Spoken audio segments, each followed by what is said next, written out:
New abandoned story, the last performance. His body moved passionately with every note, absorbing the music.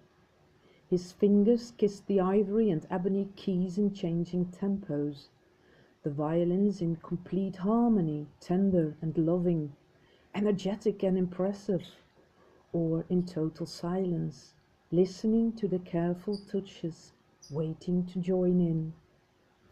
Beethoven was always his favorite composer, particularly number 3 in C minor, opus 1, number 3 to 4, Finale, prestissimo.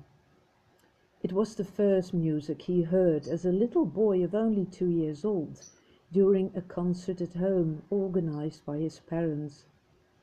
He sat in a little chair in the corridor upstairs, looking down at all the guests in their beautiful clothes.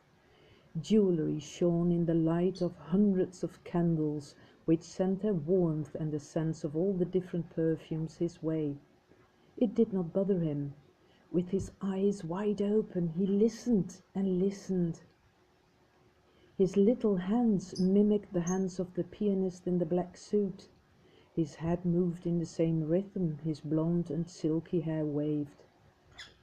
His little body relaxed when the music was slow, but straightened by a higher tempo. Although he was too young to describe his own feelings, he knew that he had never heard something as beautiful as this. His governess watched him, thinking she needed to talk to his parents. This beautiful child was born to play the piano, and the lessons needed to start at a young age. She did not notice the tears at her wrinkly cheeks. Tears because she knew the childhood of this lovely boy was going to be different than that of other children. But how could she keep it away from him? Look at his face with the soft cheeks that colored red by the emotions he felt.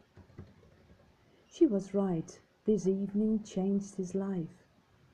His parents were delighted to learn about the musical gift of the child and looked for someone to teach the boy piano lessons. Their choice was Monsieur Augustin Jouet, a Frenchman famous for tutoring gifted pupils. But Monsieur Jouet never met a child as young as the little boy, who was even at the age of almost 3, also very stubborn. A child that had music in his head, music his hands wanted to play on the beautiful grand piano in the music room.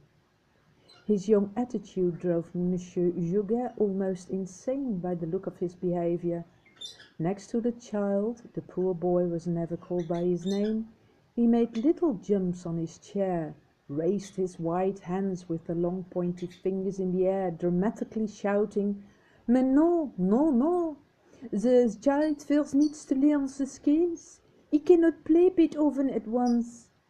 Then shook his head, spreading desperate little drops of sweat. Arguments about his payment, patience, and to his great annoyance also his competence followed. The little child did not understand what was said. He did not even hear it. His head was full of beautiful, almost heavenly music, where dissonance was not allowed. He closed his ears for the ugly music produced by the adult voices. Instead, he let his little wide-spread fingers search for the right tones of the performance he heard during that beautiful evening. In his head, the violins. Please continue reading on my blog, skypelifestyle.blogspot.com. Thank you.